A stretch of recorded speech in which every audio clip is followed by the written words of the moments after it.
This week on the WriterCon podcast. You know, when I'm asked this question, there's a lot of answers I could possibly give. And so the one I'm going to give today may not be the one I give tomorrow, but for today, I would say read the good stuff. Because when you're a writer, what you're reading is feeding your writing brain. Welcome to WriterCon, a gathering place for writers to share their knowledge about writing and the writing world. Your hosts are William Bernhardt, best-selling novelist and author of the Red Sneaker books on writing, and Renee Gutteridge, best-selling author of over 30 novels and screenplays. I'm joined today by my usual cohorts, Renee Gutteridge and Jesse Ulrich. We have some news on the WriterCon front. The conference schedule is now on the website, so you can check it out and see if there's anything that might help you get where you want to go with your writing career. I'm betting you'll see more than one thing. In fact, I'm betting you'll see a lot. And then after you've reviewed the schedule, check out our list of speakers. We have more writers, more agents, more publishers, more people providing services to authors than we have ever had before. We're up to almost 70 presenters now. Renee, you always manage the pitch sessions and the private consultations and that kind of stuff. Basically making sure everybody gets a chance to talk to whoever they want to see, be it an agent or a publisher or a mentor or whatever. How do you juggle all that? I don't know. But you just don't want to give away your secrets. Well, you have to see me do it to understand that I try to do it well. And we really do try to get everybody seen and heard. We love these opportunities for consultations and pitches. So we work hard to make that a good experience for sure. Well, it works because I know of several people who did, in fact, find agents last year at WriterCon. So pat yourself on the back. And these are with, every one of the agents we've got coming to this conference is top flight from a major agency, people I would be perfectly happy to have be my own agent. So I have no trouble recommending them to others. Now, Jesse, in a new WriterCon first, you're going to be recording the sessions and making them available to attendees after the conference ends. Audio recordings, I should specify. That is correct, yes. So you're going to be busy. Yes, I am. I'm going to have to rent a lot of little recording things. There's Zoom P4s, by the way, if anyone who is listening is into that sort of thing. They're going to be Zoom P4s, which will plug into all the soundboards in all of the rooms for all of the 70 presenters. And clipping it on people's lapel all day long, right? Yeah, well, hopefully I can use the sound that's already in the room, but God willing, that's the case. If not, then, oh boy.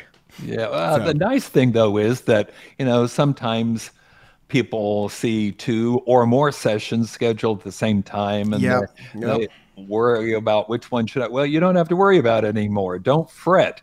Go to one and then listen to the other one later on, right? Yeah. And if the presenter has a PowerPoint, maybe I'll throw that on top of the audio too. Who knows? We'll see how much time I have. So I wouldn't put it past Jesse. He is pretty impressively creative. Okay, our interview today is with Susan Meissner. Susan is our Friday keynote speaker at WriterCon. She's a USA Today best-selling novelist with something like 750,000 books in print, sold, so actually in readers' hands in 18 different languages. Her critically acclaimed and award-winning works of historical fiction have been named to numerous lists, including Publisher Weekly's annual roster of 100 best books. Her newest title is Only the Beautiful, which concerns a young mother's fight to keep her daughter set against the backdrop of World War II. We'll talk to Susan after the news segment and a brief word from our friends at Draft to Digital.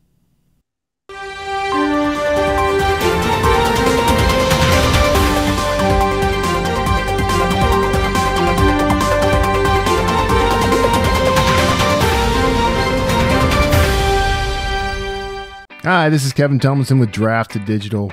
Ebooks are amazing, but there's just something about having your book in print. That's why we built D2D Print. We take care of you with free layout templates and formatting, and we can convert your ebook cover into a full wraparound print cover automatically. Come check out D2D Print and all the cool tools we've built for you. Find out more at draft2digital.com. All right, our first news story, and let me just say up front, this really seems more like the kind of thing that Renee usually brings to the podcast, but this time I have to take the blame for another in our series on weird things writers do. The headline here is the female author who penned a grief book for kids is now charged with her own husband's murder. A Utah woman who wrote this children's book on grief that she wrote with her 3 boys following her husband's death, and now she's been charged with the murder, aggravated murder, and 3 counts of possession of a controlled substance. Awkward. Yeah, right. That's. I'm so glad I didn't publish that. It was a chance. Her name is Curry Richens, and she's the mother of 3 who claims that she found her husband lying unresponsive in their bedroom after he consumed a drink she made. She said she served him a Moscow Mule to celebrate the closing of a house. He runs a real estate business in Camas, which is just east of Salt Lake City. She then went to look over her children, one of the children in a different room. She says she fell asleep, and when she woke up around 3 a.m., her husband was dead. But an autopsy later determined that the husband had died from orally consuming about 5 times the lethal dosage of fentanyl, according to court documents. Renee, I'm not going to ask you if you think she's guilty, but I am going to ask, given how many stories we've had lately about authors behaving erratically, do you think it's relevant that she's a writer? Okay. I did actually, I read this case as well and thought it was just crazy. Yeah. But it's so interesting how writers have to work out their guilt and through their books, right? Like they almost always write a blog or a book or a novel. A children's novel's new. But my goodness, like children's self-help book, basically. Yeah, hers is self-help. Yeah, children's self-help. Like, I don't know. I don't think any of them are going to get away with it because they keep writing about it and confessing on the page. Right. I am starting to wonder if there's, when we're writing stories, we basically shape the world, the fictional world, to be the way we want it. Is that,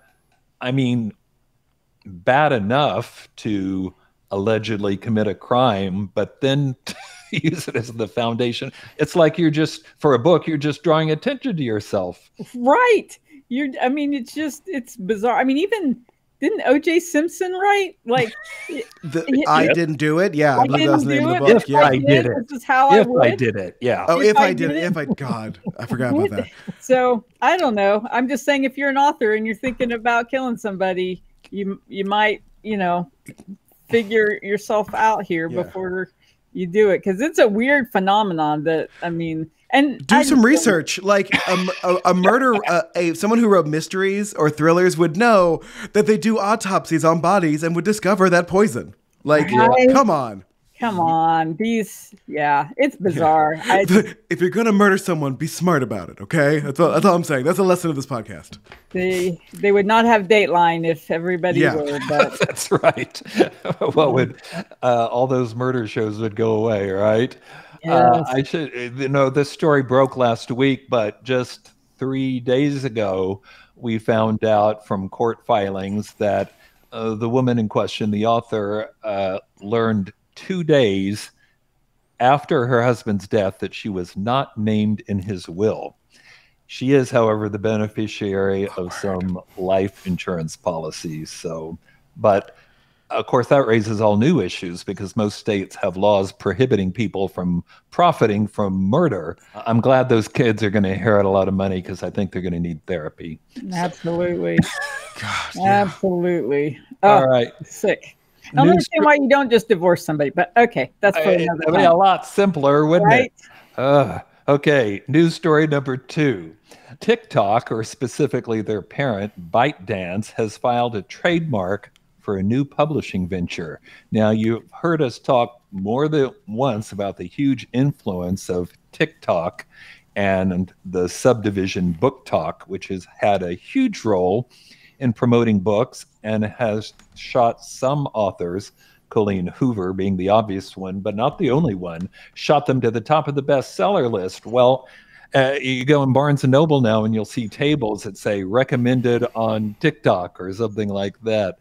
And now apparently they're going to take it a step further because ByteDance has filed a trademark for something they're calling Eighth Note Press, which is an app, they say, to, quote, read, download, and discuss fiction ebooks in an online community, plus retail bookstore services, audiobooks, print and digital publishing, audiobooks and physical books, and also giving people a space to comment about it. So it sounds like this app would put TikTok into direct competition with Amazon, not only as a publisher and distributor of books, but also puts them in competition with Goodreads, which of course is owned by Amazon, as a social platform for people who want to talk about books.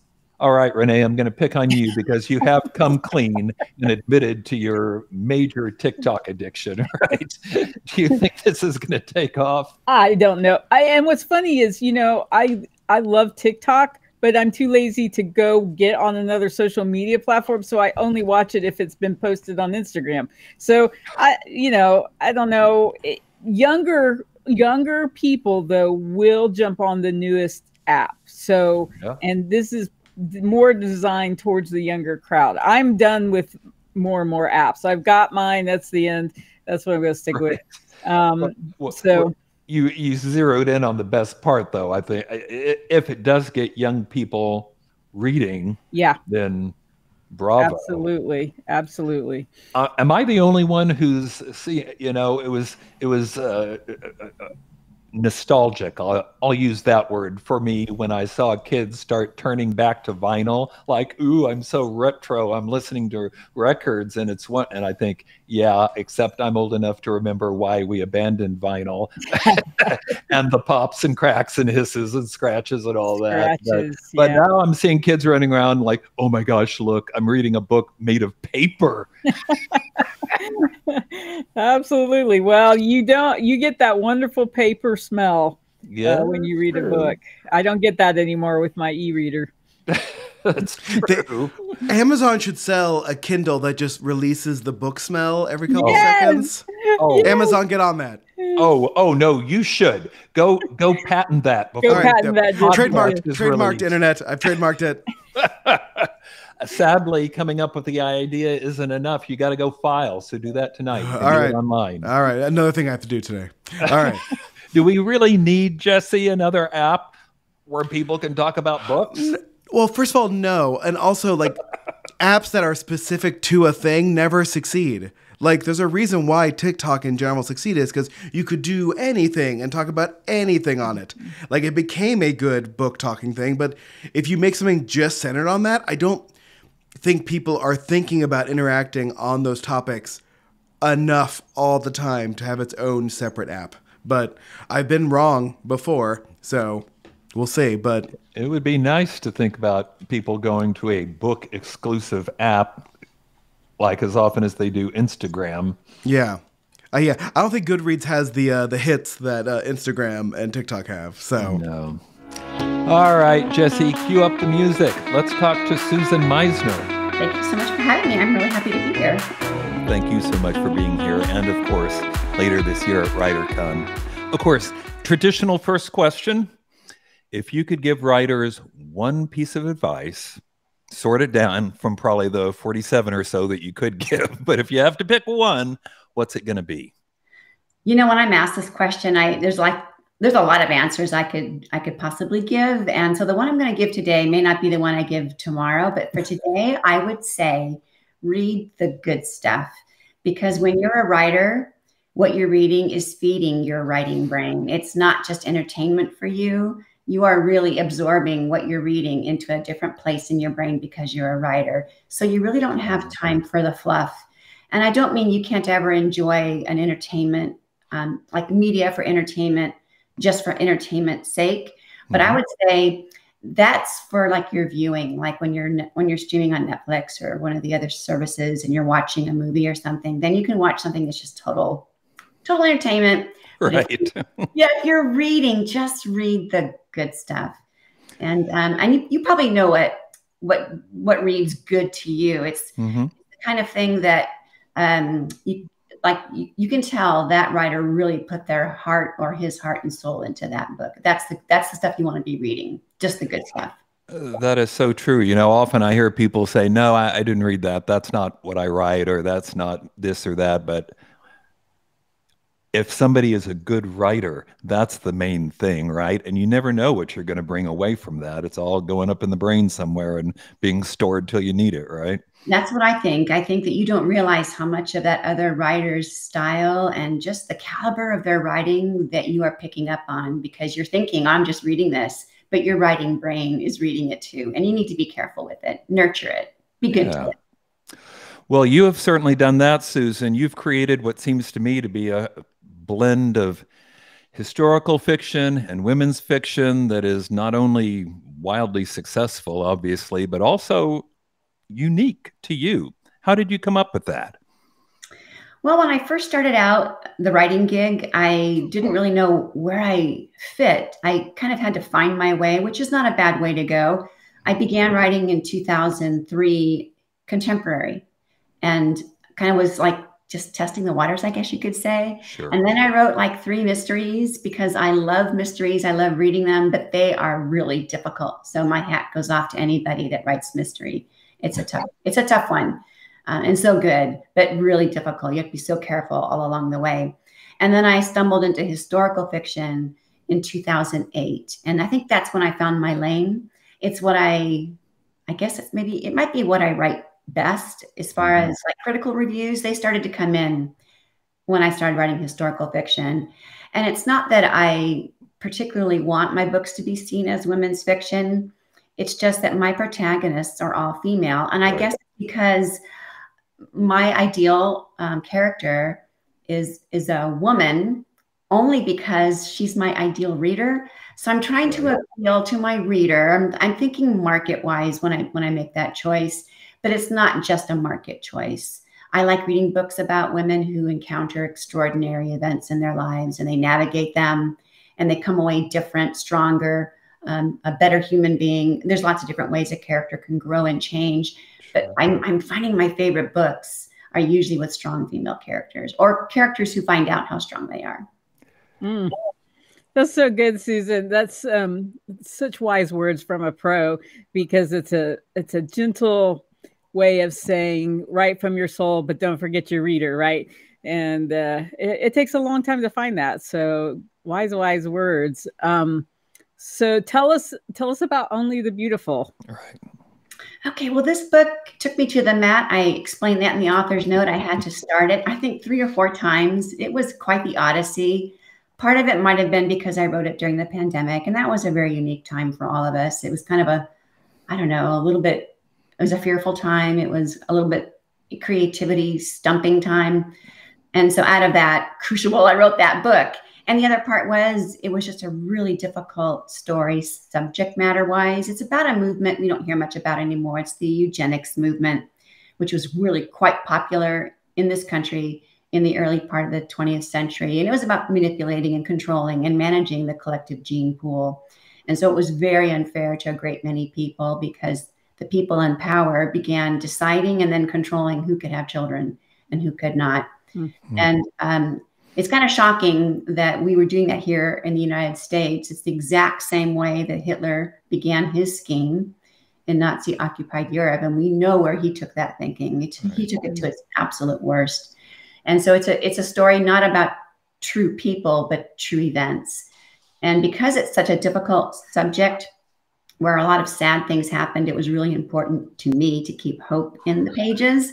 So I'm telling you right now, It is not a book that will have you running to hide all the sharp objects. So I talk about some really tough things that really happened.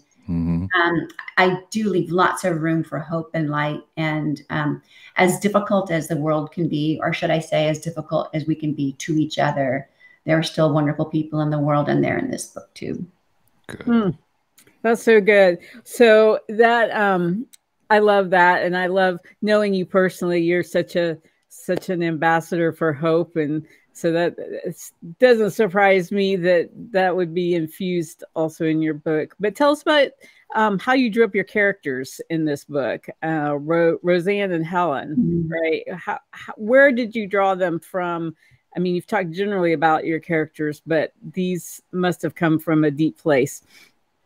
Yeah, with Roseanne, she's the younger protagonist in a story that involves two women, one young, one middle-aged, I guess you could call the other one Helen.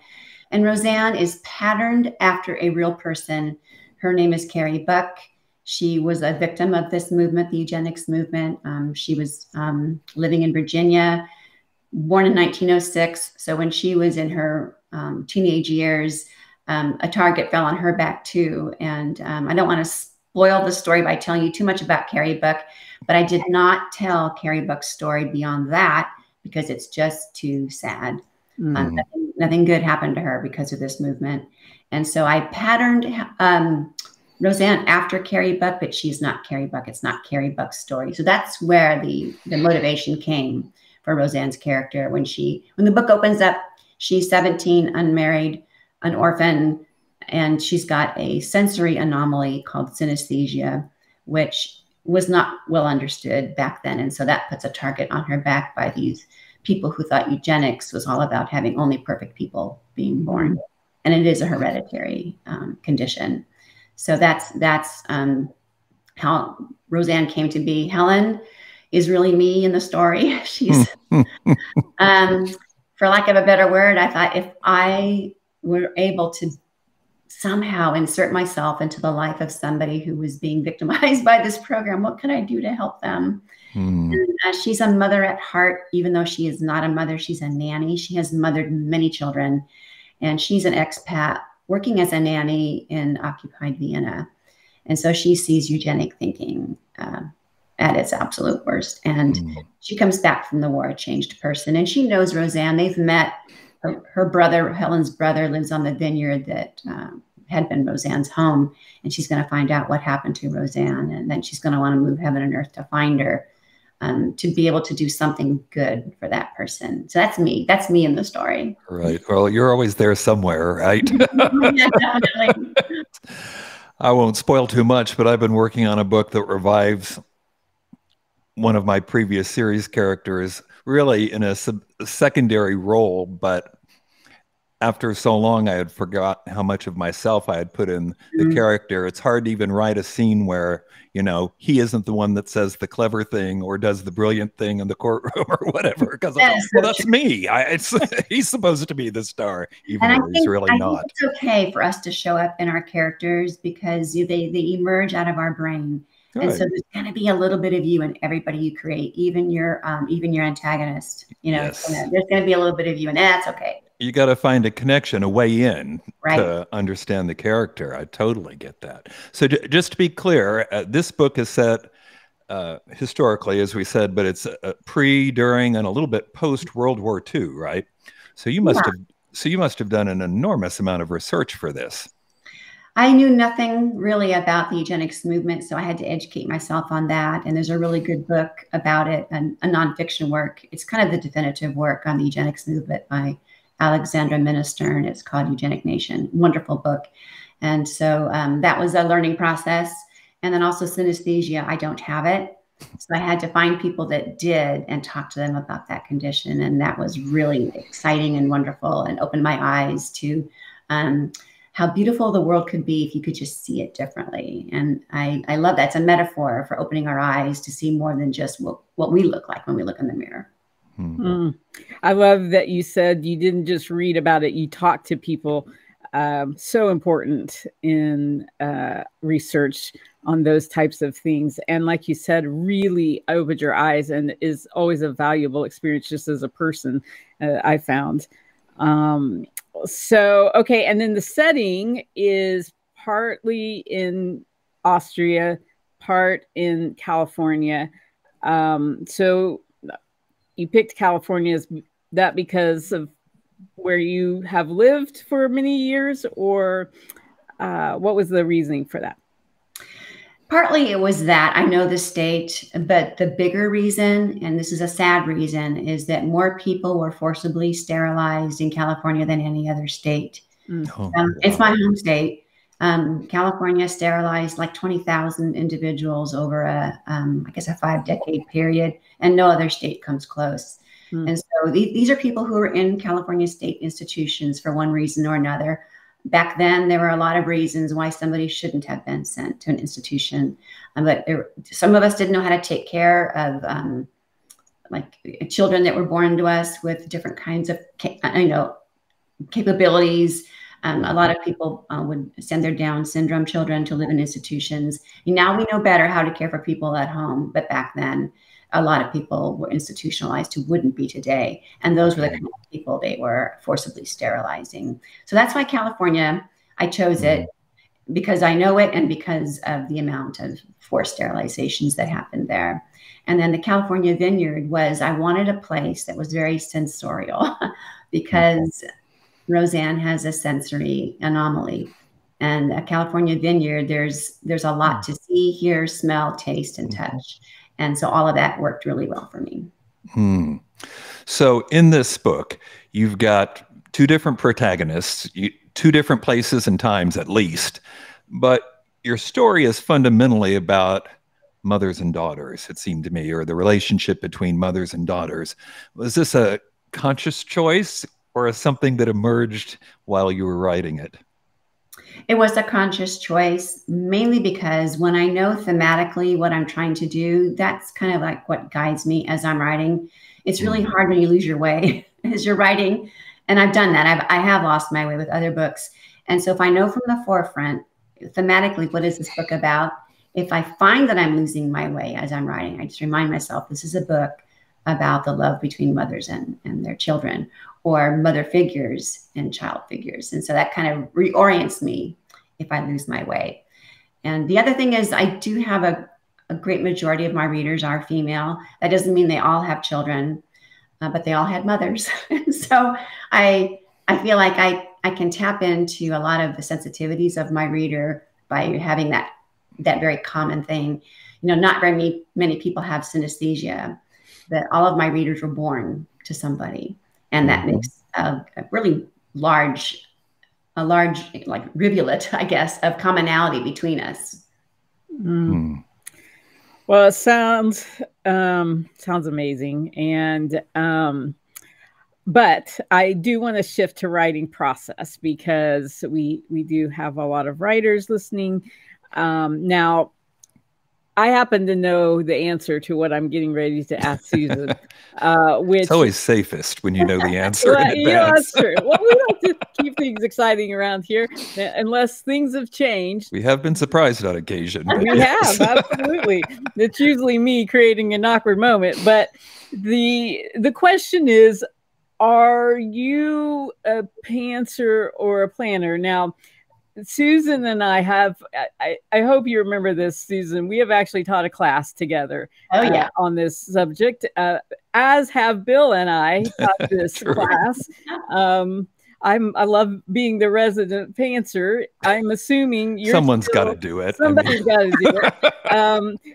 But what was interesting is I heard you talking about how you have lost your way in books. Now, I have made what apparently is an assumption that planners never lose their way in a book.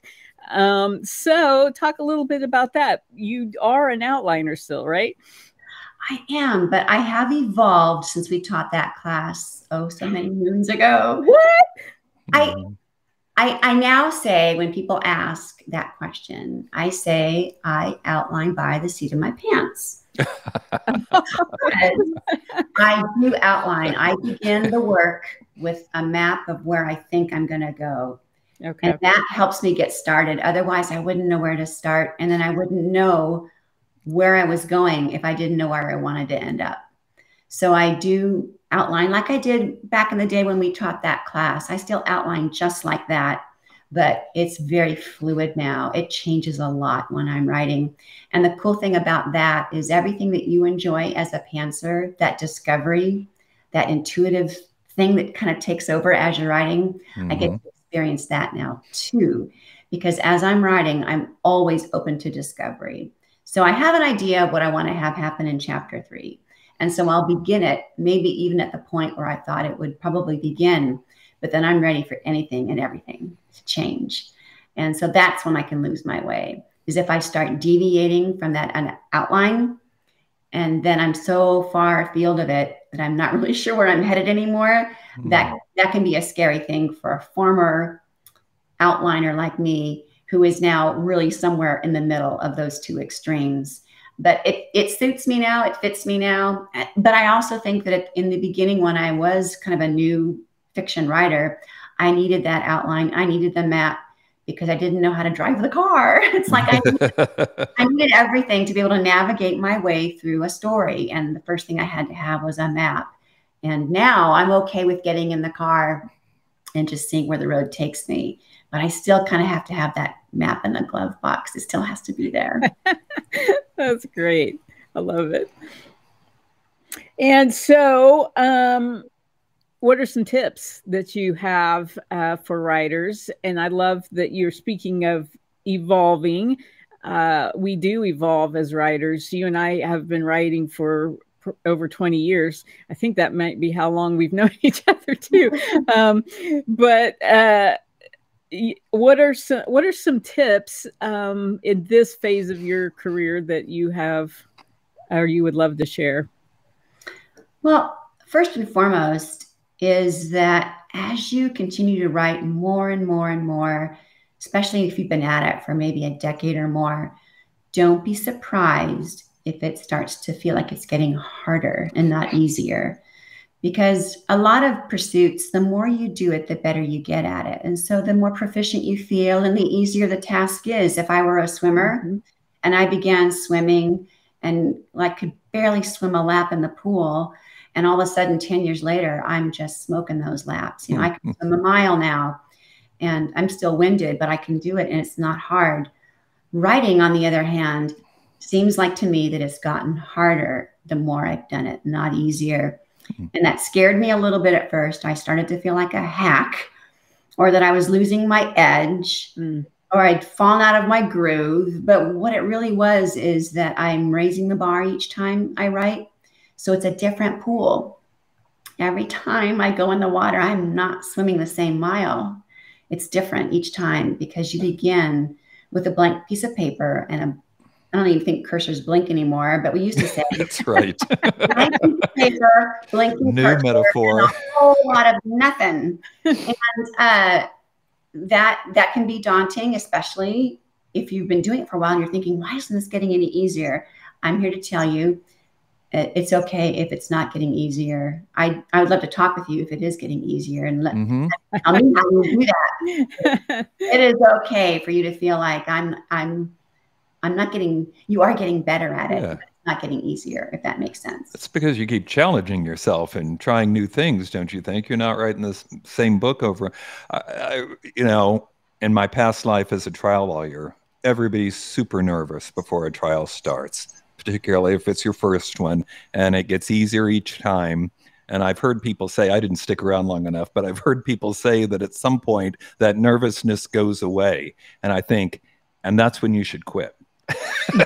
Because that has a function, you know, that keeps you on your toes and keeps you alert and makes sure you do the preparation. And I feel the same way about books. It comes, you know, if it's too easy, you're doing what you've done before. You're repeating yourself. Well said. Well, of course, we've already talked about the fact that you're coming to WriterCon this year. You're our keynote speaker on Friday, the very first day of the conference, plus you're speaking. And tell us a little bit about that. I know we're not the only conference on your schedule, but we're clearly the most important one. So, oh, I can't wait. I really, honestly, I can't wait to come back to Oklahoma. My son went to OU, and so I have very, very fond memories of being. Really? Yeah, he went to law school at OU. So, me too. Well, how fun! You guys should do that sometime and chat. That's right. So yes, I can't wait to come and visit with all of you. And the reason why I do writers conferences is I was once where new writers are now. And people spoke into my life and showed me the ropes. And I'm so, so grateful, because you can read great books on the craft and all of that. But writers conferences, they're kind of singularly the most influential thing you can do for yourself as a writer, is to go to a conference and be around other writers and be around writers who want to help you. Like usually faculty at writers conferences, they're there because they want to help you become a published author. And that's just a great place to be. So I'll be teaching on plotting your novel from start to finish. And so it is a little bit of a class on outlining, but because I've told you how I outline now, it's also going to be to show you how to open yourself up to discovery as you write. So it's kind of a way of envisioning your novel before you write it, so that you have that map in the glove box as you're writing. So I'm really excited to share that with everybody. Oh, that sounds terrific. All right, one last question. Only the Beautiful is a hit, and you've got fabulous reviews. What next? Oh my goodness. Well, I've written a children's book. It's my first. And yes, it's called Pumpkin Day at the Zoo. And it's a picture book. It's 32 pages of fun and verse. The story is told in verse, and there are no tissues required. Most of my books will have you crying at some point, but not this one. You spared the 4-year-olds. That's really nice. Yes, right. It's all fun, and it comes out in July, and I can't wait to share that with all. Oh, cool! We'll have copies at WriterCon then. Excellent. Oh, that'd be fun. I would be happy to share that with everybody there. It was a really fun project. But the book I'm writing next for my adult readers is doesn't have a name yet, but it's set in the 1950s, post World War II, at a time when you would think the world would be much at peace after having such a terrible period of strife during World War II. But the 50s were rather difficult, actually, and mainly because it was the beginning of the Cold War. And so, and there's a great many people who were DPs, displaced people, and they're living in that world, and they're homeless. And so it's a story about displacement, and not just the DPs, 200,000 of which came to America because they could not return home, either because there was no home to return to, or returning home meant subjugating yourself to Soviet rule. And so it's about that, and it's about what does it feel like when everything that constituted home for you is suddenly gone? How do you reclaim your sense of belonging? Which is a very wide thematic statement about the book, but it is about people, not about topics. And so these people are all dealing with displacement of one kind or another. Sounds very intriguing. Can't wait. Thanks. Susan, thanks so much for being on the podcast. My pleasure. Just a few parting words. As you've probably already been able to tell, we're getting excited about WriterCon. It's summer and we're not that far away. It's September 1st through 4th. That's Labor Day weekend in Oklahoma City.